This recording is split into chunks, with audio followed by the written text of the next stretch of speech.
इस साल के फॉर्म में कुछ अपडेशंस है, उसको ध्यान से फील करिएगा। अब आपका ये प्रॉब्लम होता है कि सर अभी हम यहाँ ये कैसे करेंगे, बहुत से बच्चे फिर फोटो स्टूडियो जाते। यहाँ पे कुछ नई चीज है, यहाँ पे 2 फोटोज अपलोड करनी। बट अगर आपका लैपटॉप सपोर्ट नहीं कर रहा है तो ऐसे मोमेंट में QR कोड दिया हुआ है, जो ID आप पेपर के वक्त लेके जाने वाले वो आपको ऑलरेडी मेंशन करनी है।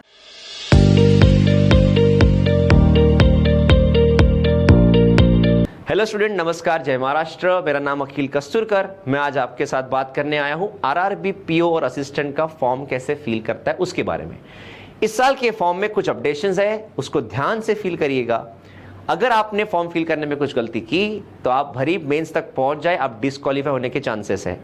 इस साल के फॉर्म में कुछ अपडेशंस है, कुछ आईडीज है जो आपको मेंशन करनी है। वो कैसे है, चलो शुरू करते हैं। जब आपको RRB का फॉर्म फिल करना है तो आपको सबसे पहले गूगल पे जाके, आपको एक बात और समझा दूं, फॉर्म सिर्फ ऑनलाइन ही दिया जा सकता है। इसके लिए कोई भी ऑफलाइन सुविधा नहीं है, ये आपको सबको ऑलरेडी पता होता है। जब आपको फॉर्म फिल करना है, आपको सबसे पहला काम है गूगल पे लिखना IBPS। जब भी IBPS लिखोगे आपका जो ये ऐसा कुछ पेज ओपन होगा, इस पे आपको क्लिक करना है। जब आप इस पे क्लिक करिएगा आपका एक पेज ओपन होगा, ये वाला। इसमें आपको देखेगा कॉमन रिक्रूटमेंट प्रोसेस। इसमें आपको जाना है सबसे पहले ऑप्शन में CRP RRBs, ठीक है। इस पे जब आप क्लिक करिएगा आपको common recruitment process CRP RRB का फॉर्म दिखेगा। इसमें आपको पहले पे क्लिक करना है, रीजनल रूरल बैंक 13, ठीक है। जब आप इस पे क्लिक करेंगे, ये आपको दिखा देता हूं कैसे दिखेगा। जब आप इस पे क्लिक करेंगे तो आपके सामने फॉर्म ओपन हो जाएगा। आप देखिए, दिख रहा है पहला जो है वो ऑफिस असिस्टेंट का है, दूसरा जो है वो स्केल 1, स्केल 2 और स्केल 3 के लिए अप्लीकेबल है, मतलब PO के लिए। आपको दोनों फॉर्म फिल करने चाहिए, ये तो मेरी हिदायत रहेगी। आप जब पहला फॉर्म फिल करोगे, कोई भी एक फॉर्म पकड़ लेते हैं, जब आप उस पर क्लिक करोगे आपको ये विंडो ओपन होगी। आपको करना है सबसे पहले click here for new registration. ये रजिस्ट्रेशन नंबर, एंटर्ड पासवर्ड, ये अगर आपको फॉर्म को वापस देखना है, आपको एडमिट कार्ड देखना है, तब ये यूज होता है। अदरवाइज आपको यहां क्लिक करना है। Click here for new registration करने के बाद फॉर्म आपके सामने ओपन होगा। फॉर्म आप सबको पता है, name, middle name, last name, ये डबल डालने पड़ते हैं, उसको सही से पुट करिएगा। ये बेसिक सी इंफॉर्मेशन होगी, ये आप पुट करेंगे। ये होने के बाद जैसे आप उसको प्रोसीड करोगे, आपके मोबाइल पे आपको इसका रजिस्ट्रेशन नंबर और पासवर्ड जो है वो आ जाएगा। हमने फिलहाल क्रॉस करके रखा हुआ है, बट आपके इसमें प्रॉपर डिजिट्स आएंगे। ये आप मैसेज को प्रॉपर सेव रखेंगे पूरी प्रोसीजर तक, ओके। आपको मैसेज आने के बाद हम लोग आगे बढ़ेंगे। फिर इसके बाद बेसिक इंफॉर्मेशन जो आपने भरी है वो फुल होने के बाद आपको फोटो और सिग्नेचर पे जाना है। फोटो सिग्नेचर पे जाने के बाद यहां पे कुछ नई चीज है, यहां पे 2 फोटोज अपलोड करनी है। एक अपलोड करेंगे आप इमेज, जो आपके पास ऑलरेडी सॉफ्ट कॉपी है वो आप अपलोड करोगे, और दूसरी एक इमेज आपको कैप्चर्ड करनी है। अब इसको सुनिएगा, अगर आप जो फॉर्म फिल कर रहे हो, अगर अब आप PC से कर रहे हो, लैपटॉप से कर रहे हो, तो आपको कैप्चर फोटो के जाके क्लिक करना है। बट अगर आपका लैपटॉप सपोर्ट नहीं कर रहा है तो ऐसे मोमेंट में QR कोड दिया हुआ है, आप आपके मोबाइल से QR कोड स्कैन करेंगे, आपको एक लिंक आएगी, लिंक पे क्लिक करेंगे तो आपका कैमरा, फ्रंट कैमरा ऑन हो जाएगा। आपको वहां पे सिर्फ फोटो लेके क्लिक करनी है। जैसे आप फोटो लोगे तो वो फोटो यहाँ पे कैप्चर्ड इमेज में स्टोर हो जाएगी। अंडरस्टूड? अब हम लोग आगे बढ़ेंगे। आप अपलोड जब इमेज करोगे तो उसमें चांसेस है आपकी इमेज अपलोड नहीं होगी। जिन्होंने पहले फॉर्म फिल किया उनको इसका आइडिया होता है, क्योंकि जो भी इमेज है, फोटोग्राफ्स है, आपको वो एक पर्टिकुलर साइज, हाइट, विड्थ और साइज में चाहिए रहेगी। आपको कुल मिला के इस फॉर्म में ये 4 चीजों को फिल करना है, जिसमें आपकी फोटोग्राफ है, signature, thumb and hand written declaration. ये तीनों चीज आगे फॉर्म में दिखने वाली है। इसके लिए ये पिक्सल्स में और यही KB में फोटोज चाहिए। अब आपका ये प्रॉब्लम होता है कि सर अभी हम यहाँ ये कैसे करेंगे, बहुत से बच्चे फिर फोटो स्टूडियो जाते हैं ये सब चीज़ों को कन्वर्शन करने के लिए। कुछ नहीं करना है, ये कन्वर्ट भी कैसे करना है वो भी मैं बताऊंगा। आप लोगों को गूगल पे सर्च करना है इमेज रिसाइजर, ठीक है। जब आप इमेज रिसाइजर सर्च करोगे आपको सिर्फ पहले पे क्लिक करेंगे। जैसे आपने क्लिक किया आपको कुछ ऐसा एक विंडो ओपन होगा जहां पे अपलोड का ऑप्शन होता है। जब आप क्वेश्चन आप अपलोड करोगे, जैसे आपने ये इमेज अपलोड कर लिया, तो देखिए मैं आपको बता देता हूं, हम लोग जब हैंड रिटन डिक्लेरेशन डालने वाले तो हमारा साइज क्या रहने वाला है, हाइट विड्थ का 800-400 पिक्सल और 50 से 100 के बीच में आपकी फाइल बननी चाहिए। देखो हम लोगों ने क्या किया, ये फाइल अपलोड किया, यहाँ पे हमारा नाम रहेगा, ये प्रॉपरली अपलोड होगा। इसके बाद देखो रिसाइज सेटिंग, यहाँ पे आप वही पिक्सल्स डाल देंगे, देखो मैं डाले हुए हैं 800-400 और यहाँ पे पूछा है टारगेट फाइल साइज, उनने 50-100 के बीच में बोला था, मैंने लिख दिया 80 KB। ये करके सिर्फ आपको रिसाइज इमेज पे क्लिक करना है और आपकी इमेजेस तैयार हो जाएगी। सेम वे से आप फोटोग्राफ, थंब और जितने भी फोटोज है वो भी बना सकते हो। आई होप आपको ये समझ में आ गया होगा। ये होने के बाद अभी हमारा फोटो सिग्नेचर कंप्लीट हो चुका है। Now we have entered to the details. Details में कैटेगरी प्लीज सही से डालिएगा, क्योंकि कैटेगरी अगर गलत हो गई तो आगे प्रॉब्लम होगा। इसमें जो ओबीसी कैंडिडेट्स है ध्यान रखिएगा, अगर आपके पास देखो आगे लिखा हुआ NCL यानी नॉन क्रीमिलियर, अगर आपके पास नॉन क्रीमिलियर है तो ही आप ये फॉर्म फिल करेंगे ओबीसी में, अदरवाइज इसको जनरल कैटेगरी में फॉर्म फिल करिएगा। और अभी फिलहाल ये ओबीसी जनरल कोई मतलब का नहीं है, आप लोगों के जो कट ऑफ से वो बहुत पास में ही लगते हैं, तो प्लीज़ मैं ओबीसी में भरता हूँ, उससे मुझे प्रॉब्लम नहीं होगा, ये मत करिएगा। आप करते हो फिर नॉन क्रीमिलियर बनता नहीं, बहुत से लोग इलीगली बनाते हैं, बट अभी गवर्नमेंट बहुत स्ट्रिक्ट हो चुकी है बेटा, गलत करोगे तो गलत भोगे भी, वो वापस आपका जॉब जाने के चांसेस होंगे, ठीक है। सो ये आप लोगों को ध्यान से देखना है, नॉन क्रीमिलियर होगा तो ही ओबीसी में फॉर्म फिल करिएगा, ओके। इसके बाद की बेसिक सी इंफॉर्मेशन है वो आप लिख सकते हो। मैं आगे बढ़ता हूँ इसमें। फिर आपको पूछता है कि आपने कितनी आरआरबीज दी हुई है, हाउ मेनी अटेम्प्ट्स। इसमें बच्चे बहुत डर जाते हैं कि 5 अटेम्प्ट्स ही होंगे, मैं तो 5 बार दे चुका हूँ ना। आपका एक अटेम्प्ट किस में काउंट होता है, जब आप इंटरव्यू तक पहुंचते हो, वो आपका एक काउंट होता है, ओके। सो आप इसको क्लिक कर दीजिए, वैसे भी अटेम्प्ट्स कुछ है नहीं, आप इसको बिंदास क्लिक कर सकते हो। नेशनलिटी वगैरह आप फिल करेंगे। सबसे इंपॉर्टेंट चीज जो भी मैं बताने वाला हूं उस पर ध्यान देंगे, ठीक है, वो है ये। देखो क्या लिखा हुआ है, I intend to bring the following ID when appearing for the examination. यानी जो आईडी आप पेपर के वक्त लेके जाने वाले हो वो आपको ऑलरेडी मेंशन करनी है। अगर आप आधार कार्ड लेके जाने वाले हो तो प्लीज आधार कार्ड मेंशन करेंगे, उसका नंबर आईडी प्रूफ नंबर डालोगे। आप आधार कार्ड यहां मेंशन करने के बाद वहां पैन कार्ड लेके जाओगे तो डिस्क्वालीफाई हो जाओगे। तो जो भी आप आईडी कार्ड लेके जाने वाले हो वही आप यहां डालिएगा और वही वहां पे लेके जाइएगा। इसके तरफ ध्यान दीजिएगा बच्चों, आप बहुत मेहनत करते हो, मैं भी चाहता हूं कि आपके पूरे सिलेक्शन में आपको कुछ प्रॉब्लम ना आए। बच्चों आगे बढ़ते हैं। इसके बाद वो आपको पूछ रहा है medium of paper, English and Hindi, English and Marathi, English and Konkani. ये क्यों आ रही है, क्योंकि मैंने महाराष्ट्र सिलेक्ट किया था इसलिए ये तीनों आ रही है। इन तीनों में आपको जो पसंद है वो आप सिलेक्ट कर लीजिए। इसका मतलब है आपका जो पेपर है वो इंग्लिश और हिंदी दोनों में अवेलेबल रहेगा। इसके बाद हम आगे बढ़ते हैं। This is the basic information which you can fill, उसमें कोई प्रॉब्लम नहीं जाएगा। एड्रेस पुट अप करेंगे। ये होने के बाद सबसे पहले आप वैलिडेट योर डिटेल्स करोगे।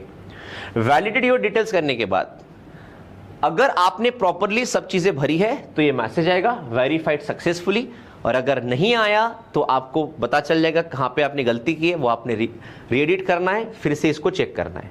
एक बार वैलिडेट योर डिटेल्स आ गया फिर आप करोगे save and next. Save and next करने के बाद हम आते आगे। अब यहां पे आपको भरना है जनरल जो भी क्वालिफिकेशन है, एक्सपीरियंस है, लैंग्वेजेस है। आप यहाँ पे ग्रेजुएशन किस में किया, पोस्ट ग्रेजुएशन अगर हो तो डालिए, ना किया तो अच्छी बात है, वो आप यहाँ पे फिल करेंगे। अब बच्चों को एक डाउट आता है कि सर हमारा तो जो डेटा आया हुआ है, हमारा जो रिजल्ट है वो तो CGPA में आया हुआ है, सर यहाँ पे तो परसेंटेज ऑफ मार्क्स है।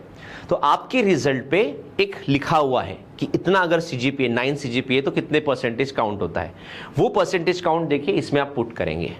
फिर भी अगर डाउट है तो प्लीज़ आप नीचे कमेंट डालिए या फिर आप फ़ोन नंबर दिया उस पर कॉल करिए, आपको हम लोग इन्फॉर्मेशन और जो भी आपके लिए बात होगी वो बता देंगे। आगे बढ़ते हैं। इसके बाद है बच्चों नेक्स्ट पॉइंट, ये देखिएगा, do you have computer knowledge, yes कर दीजिए। डिटेल कंप्यूटर नॉलेज जो भी आपने किया होगा कि मैंने MSc कोर्स किया है, मेरे इंजीनियरिंग में एक सब्जेक्ट था, जो भी था वहाँ पे आप कैरेक्टर्स में लिख सकते हो। अब एक चीज़ मोस्ट इंपॉर्टेंट यहाँ ध्यान देंगे आप सब लोग, यहाँ पे जो रीजनल रूरल आपकी जो रीजनल लैंग्वेज है वो कौन सी कंसिडर की जाएगी, जो आपकी 8वीं के बाद, ठीक है, effect for the standard 8th और any level about the standard 8th। 8वीं के बाद अगर वो सब्जेक्ट आपके पास आपके मार्कशीट में मेंशन्ड है, मोस्टली 10th के मार्कशीट में। अगर आप मराठी लेते हो तो मराठी सब्जेक्ट आपको होना चाहिए, हिंदी, इंग्लिश, संस्कृत जो भी आप लेते हो, तेलुगु जो भी आप ले रहे हो, वो आपके 10th के मार्कशीट या 8वीं के बाद के मार्कशीट्स में मेंशन होना चाहिए, तभी वो आपकी रीजनल लैंग्वेज कंसीडर की जाएगी। ओके, इसमें भी आपको डाउट्स होंगे, वापस कहूंगा, आप कॉल कर सकते हो और मैसेज डाल दीजिएगा। ओके, आगे बढ़ते हैं। अब हम बढ़ेंगे नेक्स्ट।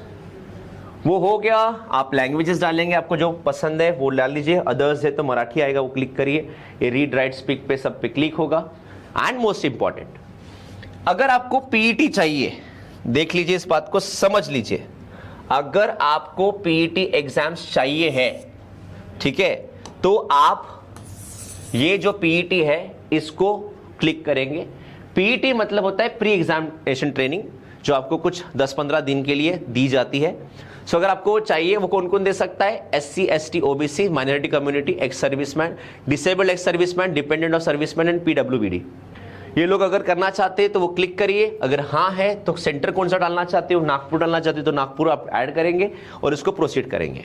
ठीक है, फिर से वही है बच्चों, validate your details, detail validate हो गई तो मैसेज आएगा वेरीफाइड सक्सेसफुली, वो हो गए तो हम लोग आगे बढ़ेंगे। आगे बढ़ने के बाद यह आ गया प्रिफरेंसेस ऑफ बैंक्स। अगर हम महाराष्ट्र में हैं तो 2 बैंक्स आएगी, विदर्भ कोंकण ग्रामीण एंड महाराष्ट्र ग्रामीण बैंक। इसमें आप जिस पे पहले क्लिक करोगे वो पहली प्रायोरिटी होगी। हमारा सजेशन पहला VKGB का होगा, यानी विदर्भ कोंकण ग्रामीण बैंक का, तो आप उस पर पहले क्लिक करेंगे। देखिए जैसे मैंने क्लिक किया, यहां पे वो बैंक का ऑर्डर आ गया।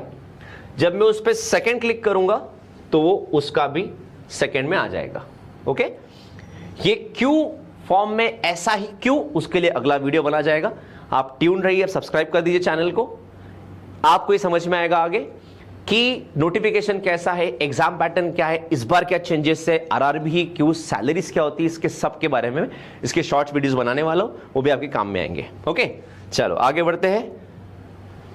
अब ये सब होने के बाद हमने जो भी डेटा भरा है उसका एक डिटेल्ड एक प्रॉपर PDF दिखेगा, वो आपको दिख रहा होगा यहाँ पे, वो आप रीचेक करेंगे।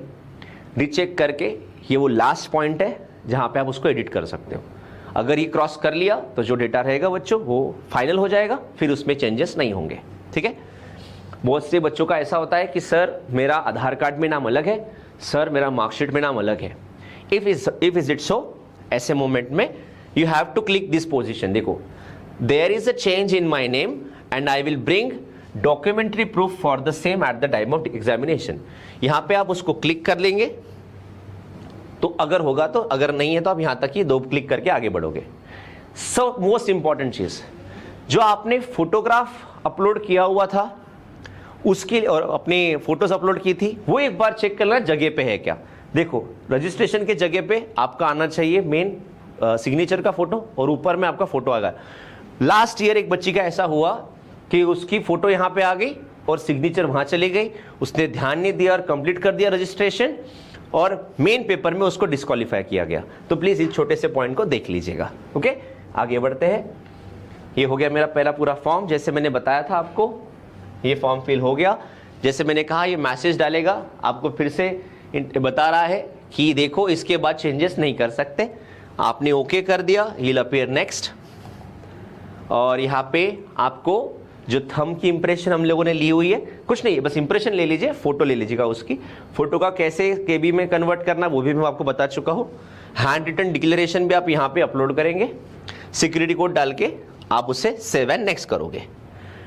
डिक्लेरेशन कौन सा डाला जाएगा ये ऑलरेडी मेंशन्ड है, प्लीज आप इसी को ही लिखेंगे, इसी तरीके से लिखेंगे।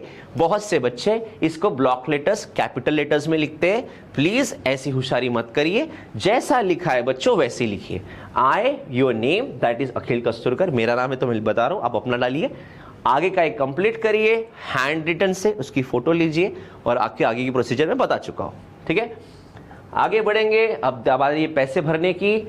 अगर आप ओपन OBC में हो तो आपको 850 भरने हैं, SC ST NT में हो तो 150 रुपये भरने, जो भी फीस है वो आप पे करिए। यहाँ पे आप इनिशियल्स डालेंगे, सबमिट करेंगे। पे करने के लिए आपके पास credit card, debit card, internet banking and QR code is also there. QR पे जनरेट करिए, एक इसका 850 का QR कोड आएगा, आप उसको UPI से भी पे कर सकते हो। इस हिसाब से आपका फॉर्म पूरी तरीके से फिल होगा। आई होप आपको ये इन्फॉर्मेशन मददगार रहेगी। आने वाले भी नोटिफिकेशंस होंगे और भी एग्जाम्स आ रही हैं। There are many exams, like मैं आपको बोल सकता हूँ मंत्रालय की भी जगह निकलती है, पर बहुत से बच्चों को ये पता ही नहीं होती, जबकि सिलेबस सेम होता है। तो ये सारी नोटिफिकेशन इस चैनल पे आते रहेंगे। अगर आप कोई इन्फॉर्मेशन इन्फॉर्मेटिव लगी, काम में आई, तो ज़रूर अपने दोस्तों के साथ शेयर करिए, लाइक करिए, सब्सक्राइब करिए, सो दैट मैं आपको मिलते रहूँगा और ऐसी इन्फॉर्मेशन पास ऑन करते रहूँगा। Thank you so much.